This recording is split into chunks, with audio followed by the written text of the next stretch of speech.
नमस्कार दोस्तों, स्वागत है आपका आपके अपने चैनल महाविद्या एकेडमी में। हम यूपी ट्रिपल एससी मुख्य सेविका की वैकेंसी के लिए जो घटना चक्र पब्लिकेशन की बुक आई थी उसको कंप्लीट कर रहे थे, जिसमें हमने आपका लेसन नंबर 5 स्टार्ट किया था, जिसका नाम है गरीबी, दहेज, घरेलू हिंसा, तलाक, अंतर और अंतरापीढ़ी संघर्ष और जातिवाद। ठीक है, ये जो आपका चैप्टर है ये अलग अलग 6 टॉपिक को कंबाइन करके आपका एक चैप्टर सिलेबस में चैप्टर के रूप में दे दिया गया है। ठीक है, जिसमें हम अभी तक गरीबी और दहेज कंप्लीट कर चुके थे। हमने जो आपका लास्ट वीडियो में टॉपिक स्टार्ट किया था वो था घरेलू हिंसा, और घरेलू हिंसा में भी हम घरेलू हिंसा क्या होती है उससे संबंधित कुछ परिभाषाएं, उससे संबंधित कुछ विचार और घरेलू हिंसा की श्रेणियां, जिसमें हमने कितनी श्रेणियां देखी थी, जिसमें हमने घरेलू हिंसा की 6 श्रेणियां देखी थी, इतना कंप्लीट कर चुके हैं। आज हमें क्या देखना है? आज हमें देखना है घरेलू हिंसा के कारण। ठीक है, आज के टॉपिक में हम घरेलू हिंसा के कारण और घरेलू हिंसा का प्रभाव देखेंगे। इसी के साथ जो आपका ये टॉपिक है घरेलू हिंसा, ये कंप्लीट हो जाएगा और नेक्स्ट वीडियो में हम तलाक यानी कि डाइवोर्स टॉपिक को देखेंगे। तो चलिए स्टार्ट करते हैं घरेलू हिंसा के कारण। देखिए, महिलाओं के खिलाफ हिंसा के लिए कोई एक कारक नहीं है। ठीक है, यानी कि सिर्फ कोई एक पर्टिकुलर कारक नहीं है कि सिर्फ उसी वजह से घरेलू हिंसा होती है। बहुत सारे कारण हैं। ठीक है, और उसमें से कई जो कारण है इतने कॉम्प्लेक्स हैं कि मतलब कोई आपको सिर्फ अगर ऐसे पढ़ाए, समझाए, बताए तो वो समझ में नहीं आ सकते हैं। लेकिन ये जो एग्जाम है फीमेल कैटेगरी का है और आप सारे ही लोग फीमेल होंगे, तो आप उन चीज़ों को बहुत अच्छे से समझ सकते हैं कि जो किसी को शारीरिक रूप से प्रताड़ित करना नहीं होता है, बल्कि किसी को मानसिक रूप से प्रताड़ित करना, किसी को डराना, मतलब सामाजिक तौर पर दबाना, ये सब भी किसमें है? ये घरेलू हिंसा के अलग अलग रूप है। ठीक है, चलिए देखिए, महिलाओं के खिलाफ हिंसा के लिए कोई एक कारक नहीं है। कई जटिल और परस्पर संस्थागत सामाजिक और सांस्कृतिक कारकों ने महिलाओं को उन पर निर्देशित हिंसा के लिए विशेष रूप से संवेदनशील रखा है। उन सभी में पुरुष और महिलाओं के बीच ऐतिहासिक रूप से असमान शक्ति संबंधों की अभिव्यक्ति है। आगे देखिए, आगे है सामाजिक आर्थिक ताकतें, पारिवारिक संस्था जहां शक्ति संबंध लागू किए जाते हैं। महिलाएं कामुकता पर भय और नियंत्रण, पुरुषों और विधानों की विरासत एवं सांस्कृतिक प्रतिबंधों में विश्वास, कानून और सांस्कृतिक प्रतिबंधों की श्रेष्ठता। किसकी श्रेष्ठता? विश्वास की, कानून की और सांस्कृतिक प्रतिबंधों की, यानी कि महिलाओं के द्वारा जो अलग अलग तरह से जो प्रतिबंध है वो लगाए जाते हैं कि श्रेष्ठता, श्रेष्ठता जो पारंपरिक रूप से महिलाओं और बच्चों को एक स्वतंत्र कानूनी और सामाजिक स्थिति से वंचित करती है। आर्थिक संसाधनों की कमी से महिलाओं की हिंसा की चपेट में आने और हिंसात्मक संबंधों से खुद को निकालने में कठिनाई होती है। हिंसा और आर्थिक संसाधनों की कमी और निर्भरता के बीच कड़ी वृत्ताकार है। देखिए क्या होता है, महिला के खिलाफ हिंसा होती है, ठीक है, फिर वो कमजोर हो जाती है और फिर क्या होता है, वो कमजोर है इसलिए उसके साथ हिंसा होती है। ठीक है, क्या है कि महिला के साथ हिंसा हुई, ठीक है, जिससे वो क्या हुई, जिससे वो कमजोर हो गई और फिर वो कमजोर हो गई इसलिए उसके साथ फिर से हिंसा हुई। तो ये क्या बन जाता है, ये एक प्रकार का कुचक्र बन जाता है। ठीक है, ये क्या है, इसलिए कहा गया ये क्या है, ये कड़ी वृत्ताकार है, यानी कि ये एक वृत्त का या एक चक्र का आकार ले लेती है।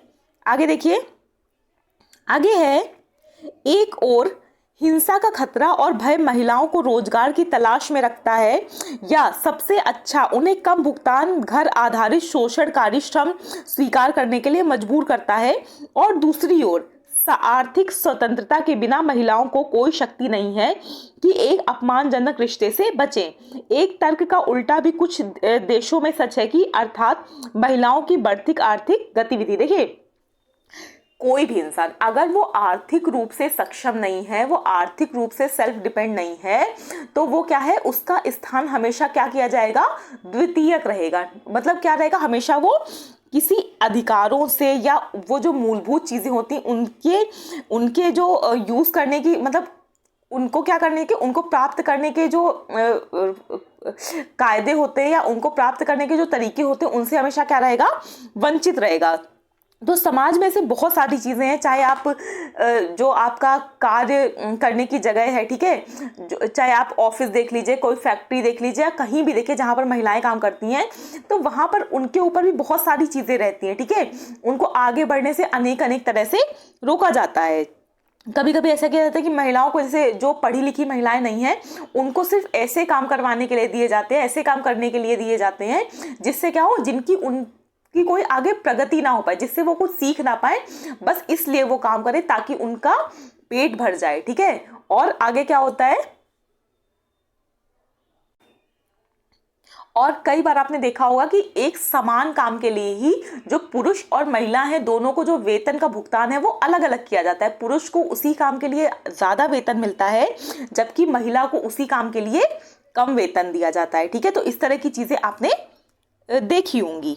आगे देखिए, आगे है, जब पुरुष साथी बेरोजगार है और अपनी शक्ति को घर में कम महसूस करता है, शराब और अन्य दवाओं की अत्यधिक खपत भी महिलाओं और बच्चों के प्रति आक्रामक और हिंसक पुरुष व्यवहार को भड़काने वाले कारकों के रूप में की गई है। देखिए, घरेलू हिंसाओं को भड़काने में ये जो आपकी मादक पदार्थ होते हैं, ठीक है, इनका सेवन करने के बाद, ऐसा कई सर्वेज में, कई रिपोर्ट्स में बताया गया है कि इनका सेवन करने के बाद जो घर में पुरुष है वो महिलाओं और बच्चों के साथ हिंसा करता है। तो हिंसा को भड़काने वाले कारक के रूप में ये जो शराब और अन्य दवाएं हैं, इनका मतलब इनकी व्याख्या की जाती है। आगे देखिए, आगे है, विश्व स्वास्थ्य संगठन ने व्यक्त किया, कब व्यक्त किया, 2001 में व्यक्त किया कि घरेलू हिंसा में लिंग असंतुलन आंशिक रूप से शारीरिक शक्ति और आकार के अंतर से संबंधित है। इसके अलावा, ठीक है, इसके अलावा भी क्या है, देखिए, इसके अलावा दुनिया भर में विभिन्न समाजों में महिलाओं को उनके लिंग भूमिकाओं में सामाजिक रूप दिया जाता है। ठीक है, पितृसत्तात्मक सत्ता संरचना और कठोर लिंग भूमिकाओं के साथ समाजों में महिलाएं अक्सर अपने आप को बचाने के लिए असक्षम होती हैं यदि उनके साथी हिंसक हो जाते हैं। हालांकि अधिकांश असमानता का संबंध इस बात से है कि पुरुषों की निर्भरता और भय एक सांस्कृतिक निशस्त्रीकरण की राशि है। देखिए, क्या माना जाता है कि जो महिला है, अगर वो किसी पुरुष के संरक्षण में रहेगी तो वो क्या रहेगी, सुरक्षित रहेगी। ठीक है, लेकिन एक सोचने वाली बात यह है, अगर आप लोगों ने कभी ध्यान दिया कि महिलाओं को खतरा है किससे। अगर कोई महिला रात में मतलब अकेले ट्रैवल करना चाहती कोई है, तो अगर उसको, भाई ये माना जाता है ना कि उसको किसी पुरुष का संरक्षण चाहिए, लेकिन एक मुद्दा ये भी तो है ना कि उसको खतरा भी तो पुरुष से ही है। ठीक है, तो ये क्या है, ये एक बहुत मतलब डिप्लोमेटिक सी कंडीशन है। ठीक है, जो समाज, जो पुरुष प्रधान समाज है, ये स्वीकार नहीं करना चाहता। ठीक है, वो हमेशा क्या दिखाना चाहता है कि एक महिला हमेशा पुरुष के अधीन रहनी चाहिए, जिससे उसको फाइनेंशियल सिक्योरिटी और तमाम तरह की चीजें प्राप्त होती रहे। ठीक है, आगे देखिए, हालांकि अधिकांश समानता का संबंध इस बात से है कि पुरुषों की निर्भरता और भय एक सांस्कृतिक निशस्त्रीकरण की राशि है। पति जो पत्नियों को पीटते हैं वे आमतौर पर महसूस करते हैं कि वे सही काम कर रहे हैं, विशेष रूप से पत्नियों को उचित जगह रखने में विफलता। आगे देखिए, आगे है, महिलाओं की टास्क फोर्स रिपोर्ट 2000। ठीक है, ये टास्क फोर्स रिपोर्ट कब आई थी, ये आई थी 2000 से। पता चलता है कि काम से संबंधित तनाव, जुआ और वित्तीय कर्ज, ड्रग्स, अल्कोहल का उपयोग और आग्नेयास्त्रों की पहुंच को घरेलू हिंसा के लिए अतिरिक्त कारण कारकों के रूप में भी पहचाना गया। यानी कि ये जो चीजें हैं, इनको भी घरेलू हिंसा के कारकों के रूप में पहचाना गया है। किनको किनको, जैसे लोगों को अपना वर्क स्ट्रेस होता है, काम से संबंधित तनाव होता है, जो लोग मादक पदार्थों का सेवन करते हैं, कर्ज में डूबे होते हैं, इस तरह की चीजें भी क्या है, घरेलू हिंसा को बढ़ाती हैं। आगे देखिए, आगे है, हालांकि वे गरीबी से भी जुड़े हो सकते हैं। आवेग नियंत्रण हिंसा पर आदिवासी और टोरस स्ट्रेस आइलैंडर महिला कार्य बल ने संकेत दिया कि शराब अक्सर नकारात्मक व्यवहार के लिए सामाजिक रूप से स्वीकार बहाना प्रदान करके हिंसा की सुविधा देती है। ठीक है, ये किसने कहा है, ये कहा है आपका आदिवासी और टोरस स्ट्रेट आइलैंडर महिला कार्यबल ने।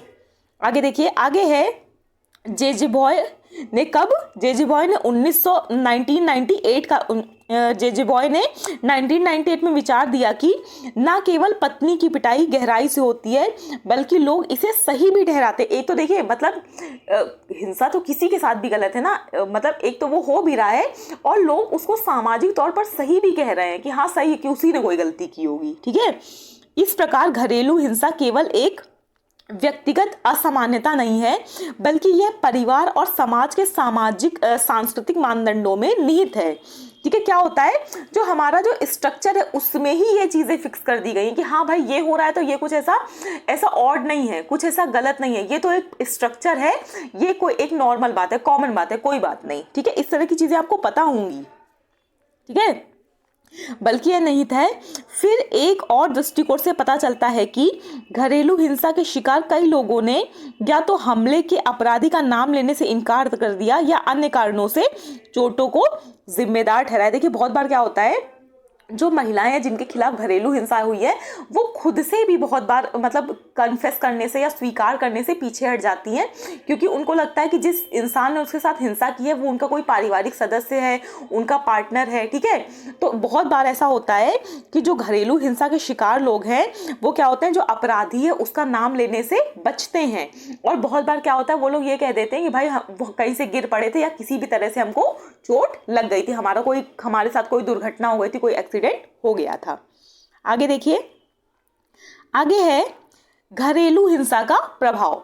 यहां तक आपने क्या देखा था, यहां पर आपने देखा था घरेलू हिंसा के कारण क्या क्या हो सकते हैं। ठीक है, अब आपको क्या देखना है कि घरेलू हिंसा का प्रभाव क्या होता है, यानी कि जिन समाजों में घरेलू हिंसा होती है वहां पर व्यक्तिगत रूप में, सामाजिक रूप में, एक वर्ग के रूप में, एक देश के रूप में, ठीक है, वहां पर जो प्रभाव है वो क्या पड़ते हैं। देखिए, हिंसा न केवल शारीरिक चोट का कारण बनती है बल्कि यह पीड़ित, अपराधी और सामाजिक, आर्थिक, मनोवैज्ञानिक, आध्यात्मिक तथा भावनात्मक कल्याण को भी प्रभावित करती है। यानी कि जो घरेलू हिंसा है, जो हिंसा है, ये किसी व्यक्ति को सिर्फ शारीरिक तौर पर चोट नहीं पहुंचाती है, बल्कि जब किसी व्यक्ति के साथ लगातार हिंसा होती है तो इससे वो सामाजिक तौर पर पीछे हटने लगता है, सामाजिक तौर पर टूट जाता है, वो इस काबिल नहीं रह जाता कि वो अपने जीवन में कुछ प्रगति कर पाए, तो वो आर्थिक तौर पर भी पीछे रह जाता है, वो आध्यात्मिक तौर पर, और बहुत बार ऐसा होता है कि वो पूरे समाज से, घर परिवार सबसे कटने लगता है, तो वो भावनात्मक तौर से भी पीछे हो जाता है। यानी कि जो घरेलू हिंसा है या हिंसा के जो अलग अलग प्रकार है, ये किसी व्यक्ति को उसके जीवन के सभी आयामों में पीछे खींच देते हैं। ठीक है, उसको पीछे ढकेल देते हैं। देखिए, महिलाओं के स्वास्थ्य के लिए घरेलू हिंसा का बहुत बड़ा योगदान है। महिलाओं के मानसिक और शारीरिक स्वास्थ्य पर उनके प्रजनन और यौन स्वास्थ्य सहित गंभीर परिणाम होते हैं। इनमें अन्य लोगों के बीच चोट, स्त्री रोग संबंधी समस्याएं, अस्थायी या स्थायी विकलांगता, अवसाद और आत्महत्या शामिल है। ठीक है, ये सब किसमें शामिल है, ये शामिल है महिलाओं के खिलाफ जो हिंसाएं होती हैं उनके बाद जो परिणाम देखने को मिलते हैं उनसे संबंधित है।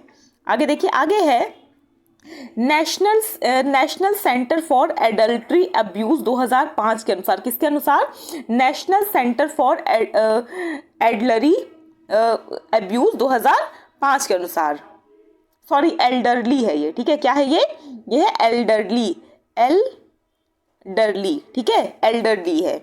National centre for elderly abuse 2005 के अनुसार मौखिक और मनोवैज्ञानिक दुरुपयोग के कई रूप पहली बार के अपेक्षाकृत हानिकारक दिखाई देते हैं, लेकिन समय के साथ और कभी-कभी धीरे-धीरे और अधिक तीव्रता से बढ़ते हैं। जैसा कि पीड़ित अपमानजनक व्यवहार के अनुकूल होते हैं, मौखिक या मनोवैज्ञानिक रणनीति पीड़ितों के दिमाग में एक मजबूत तलहटी हासिल कर लेती है, जिससे उनके लिए समय के साथ दुर्व्यवहार की गंभीरता को पहचानना मुश्किल हो जाता है। देखिए, इसका इतना सा मतलब ये है कि देखिए, जब मान लीजिए किसी व्यक्ति के साथ, किसी महिला के साथ लगातार जो दुर्व्यवहार है वो हो रहा है, ठीक है, तो पहले जब वो चीज़ें स्टार्ट होती है, दुर्व्यवहार जब पहली बार होता है तब उसको बहुत बुरा लगता है, बहुत शौक लगता है, लेकिन जब उसके साथ वो चीज़ें लगातार होती रहती है तो वो उन चीज़ों की अभ्यस्त हो जाती है। ठीक है, लोग उन चीज़ों के अभ्यस्त हो जाते हैं और एक समय के बाद उनको इन चीज़ों का फर्क पड़ना बंद हो जाता है। ठीक है, एक समय के बाद वो ये पहचान करना भूल जाते हैं कि ये एक सामान्य व्यवहार है या एक दुर्व्यवहार है।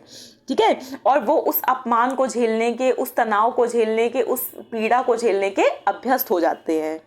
आगे देखिए, इन शारीरिक और मानसिक स्वास्थ्य परिणामों में व्यक्ति, परिवार, समुदाय और बड़े पैमाने पर समाज के लिए सामाजिक और भावनात्मक क्रम होता है। अल्पावधि और दीर्घावधि दोनों ही समय में महिलाओं की शारीरिक चोटें और मानसिक परेशानियां या तो बाधित होती हैं या समाप्त होती हैं। उनके शैक्षिक और करियर मार्ग गरीबी और आर्थिक निर्धनता की ओर ले जाते हैं। पारिवारिक जीवन बाधित हो जाता है, जिसका बच्चों पर एक महत्वपूर्ण प्रभाव पड़ता है, जिसमें गरीबी, यदि तलाक या अलगाव होता है। गरीबी कब? जब तलाक या अलगाव हो जाए, यानी कि जब बच्चा है, बच्चे के जो माता पिता हैं वो क्या हो जाए? अलग अलग हो जाएं। परिवार की संस्था में भरोसे और विश्वास की हानि शामिल है।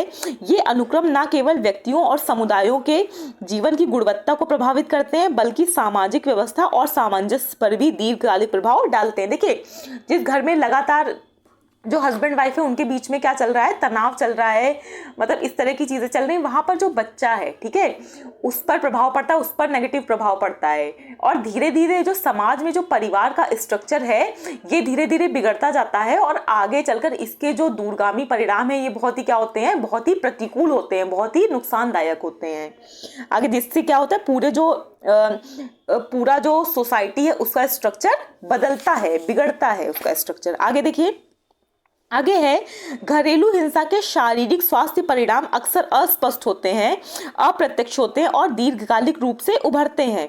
उदाहरण के लिए, जो महिलाएं बचपन में हिंसक हमलों के अधीन थीं, वे मासिक धर्म की समस्याओं और बाद में जीवन में चिड़चिड़ा आंत्र सिंड्रोम से परेशान है। ठीक है, क्या है? जो घरेलू हिंसा है इसके जो स्वास्थ्य पर क्या होते हैं? बहुत विपरीत प्रभाव पड़ते हैं। मतलब जिन महिलाओं के साथ ऐसा होता है, उनकी इनिशियल टाइम में, उनके प्रारंभिक जीवन में, वो आगे चलकर जो चीज़ें हैं वो अपने मेंस्ट्रुअल साइकिल में, जो आपका महिलाओं में जो मासिक धर्म होता है उसमें, या इन चीज़ों में क्या होती हैं, या वो कई अन्य तरह की स्वास्थ्य संबंधी जो बीमारियां होती हैं उनसे ग्रसित हो जाती हैं। आगे देखिए, आगे है, घरेलू हिंसा महिलाओं के खिलाफ हिंसा का सबसे आम रूप है। यह पूरे जीवन में महिलाओं को सेक्स के चयनात्मक गर्भपात से लेकर आत्महत्या और शोषण के लिए मजबूर करता है, और दुनिया के हर समाज में कुछ हद तक स्पष्ट है। WHO ने एक रिपोर्ट दी थी, कब? 2007 में। WHO क्या है? World health organization. जो आपने स्वास्थ्य संस्थाएं पढ़ी थी उसमें हमने WHO को डिटेल में पढ़ा था। ठीक है, किसको किसको याद है? कमेंट में जरूर बताइएगा। चलिए, WHO 2007 की रिपोर्ट है कि जिन महिलाओं ने कभी भी शारीरिक या यौन हिंसा का अनुभव किया था, या दोनों एक अतरंगी साथी द्वारा, 15 से 71% तक थे। बहुमत 29 और 62 के बीच था। ठीक है, मतलब क्या है कि WHO ने एक रिपोर्ट मतलब करवाई थी, एक सर्वे करवाया था। उसमें ये पूछा था कि क्या सॉरी, उसमें ये पूछा था कि मतलब महिलाओं के बीच में सर्वे करवाया गया था। उसमें पूछा क्या उन्होंने कभी शारीरिक या यौन हिंसा का अनुभव किया है। तो मतलब 15 से 71% तक जो लोग थे उन्होंने क्या कहा था? हाँ किया है। और जो बहुमत था वो कितना था? 29 और 62% के बीच में था। ठीक है, यानी कि जो रेंज थी वो पूरी कितनी थी? 15 से 71 तक थी, लेकिन जो उसमें मैक्सिमम था वो 29 से 62 के बीच में था। आगे देखिए, आगे है, लिंग आधारित हिंसा सामाजिक, आर्थिक और राजनीतिक जीवन में महिलाओं की पूर्ण भागीदारी में बाधाएं डालती हैं। ठीक है, देखिए, जो लिंग के आधार पर हिंसा की जाती है, चाहे वो सामाजिक तौर पर हो, चाहे आर्थिक तौर पर हो, चाहे राजनीतिक तौर पर हो, एक महिला है वो अपने जीवन में जो कर सकती थी, ठीक है, उसमें क्या होता है? वो नहीं कर पाती है, और उस मार्ग में बहुत सारी बाधाएं उत्पन्न कर दी जाती है, समाज के द्वारा भी, ठीक है, परिवार के द्वारा भी, और भी कई तरह से। आगे देखिए, आगे है, इस मुद्दे के महत्व को दर्शाते हुए संयुक्त राष्ट्र महासचिव के नेतृत्व में महिलाओं के खिलाफ हिंसा पर वैश्विक अभियान के लिए संयुक्त राष्ट्र millennium project task force on education and gender equality, किसका? UN की, यानी कि संयुक्त राष्ट्र की एक टास्क फोर्स है। क्या उसका नाम है? संयुक्त राष्ट्र millennium project task force on education and gender equality. इसका आह्वान है कि संयुक्त राष्ट्र सहस्राब्दी परियोजना इस बात की पुष्टि करती है कि हिंसा से मुक्ति विशेषकर लड़कियों और महिलाओं के लिए एक उत्पादक जीवन का नेतृत्व करने की क्षमता का एक मुख्य अधिकार और आवश्यक है। ठीक है, क्या है? मतलब ये चीजें क्या है? ये उनका अधिकार भी है, और समाज के लिए या व्यक्तिगत तौर पर भी महिलाओं और लड़कियों के लिए आवश्यक है। आगे देखिए, आगे है, लिंग आधारित हिंसा सीधे तौर पर लैंगिक समानता और महिला, शिशु और मातृ स्वास्थ्य एवं मृत्यु दर के सशक्तिकरण से संबंधी एमडीजी की उपलब्धि को खतरे में डालती। देखिए, दावे बहुत बड़े बड़े किए जाते हैं, ठीक है, चाहे एमडीजी हो चाहे एसडीजी हो, लेकिन जो धरातल पर रिपोर्ट है ना, मतलब जो वास्तविक रिपोर्ट होती है वो कागज पर जो रिपोर्ट्स बनती हैं उनसे बहुत दूर होती हैं। तो जो लिंग आधारित हिंसा है, ये जो आपकी एमडीजी की रिपोर्ट है या इसके जो गोल्स हैं, एसडीजी के जो रिपोर्ट के जो गोल्स हैं, इनको क्या करती है, इनको भी शक के घेरे में के दायरे में लाकर खड़ा करती है। इनकी भी जो उपलब्धि है, इनकी जो उपलब्धि के लक्ष्य हैं, उनको भी किस में लाकर खड़ा कर देती है, खतरे में लाकर डाल देती। क्योंकि भाई देखिए, ये जो लक्ष्य बनाए गए हैं ये सिर्फ पुरुष समाज के लिए थोड़ी ना बनाए गए हैं। क्या है, जो महिलाएं हैं वो समाज का आधा हिस्सा है, 50% भागीदारी है। जब तक पुरुषों और महिलाओं का समान रूप से विकास नहीं होगा, समान रूप से वो समाज के लिए क्या नहीं करेंगे, एसेट का काम नहीं करेंगे, तब तक चाहे एसडीजी गोल्स हो चाहे एमडीजी गोल्स या किसी भी तरह के विकास के लक्ष्य हो, वो पूरे नहीं हो पाएंगे। ठीक है, इसीलिए जो जेंडर इक्वालिटी है उसको बढ़ावा देना चाहिए। और ये जो घरेलू हिंसा या मतलब किसी भी तरह की हिंसा है, इनको क्या करना चाहिए, इनको खत्म करने के लिए कड़े से कड़े कानून बनाने चाहिए और हमें सामाजिक रूप से भी इसके लिए लोगों को अवेयर करना चाहिए। ठीक है, आगे क्या है, आगे है देखिए आपका आगे है आपका महिलाओं पर हिंसा को कम करने के लिए कदम।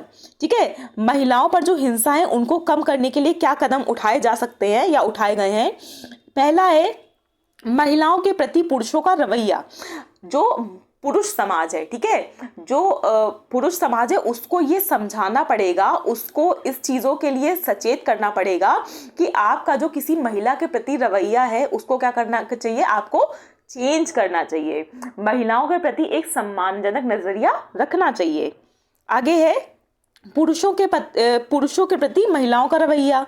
ठीक है, क्या है, पुरुषों के प्रति महिलाओं का रवैया, यानी कि महिलाओं का भी जो पुरुषों के प्रति रवैया है उसको भी बदलना पड़ेगा। आगे है महिलाओं के प्रति महिलाओं का दृष्टिकोण। देखिए, बहुत बार ऐसा होता है कि आपने देखा होगा बहुत सारे समाजों में कि अगर कोई लड़की पढ़ना चाहती है, मतलब गांव वगैरह में ऐसा, अब तो सिटीज़ में या बड़े शहरों में नहीं है, लेकिन अभी भी जो पिछड़े समाज है वहाँ पर भी आपने देखा होगा कि अगर कोई बच्ची आगे बढ़ना चाहती है तो उसके घर में जो बड़ी बूढ़ी महिलाएं होती हैं वही सबसे ज़्यादा उसकी प्रगति में बाधक बनती हैं कि नहीं, पढ़ने मत भेजो, ऐसा मत करो, वैसा मत करो, ये मत करो, जैसे ही 18 साल की हो शादी कर दो। ये सब चीज़ें आपने देखी होंगी। तो जो महिलाओं के लिए दृष्टिकोण है उसको भी क्या करना पड़ेगा, चेंज करना पड़ेगा। एक महिला हमेशा क्या होनी चाहिए, दूसरी महिला की प्रगति में सहायक होनी चाहिए, बाधक नहीं होनी चाहिए। आगे देखिए, आगे है सामाजिक नेटवर्क। हमको एक ऐसा सोशल नेटवर्क बनाना पड़ेगा जो क्या करे, इन चीज़ों के लिए, महिला सशक्तिकरण के लिए काम करे।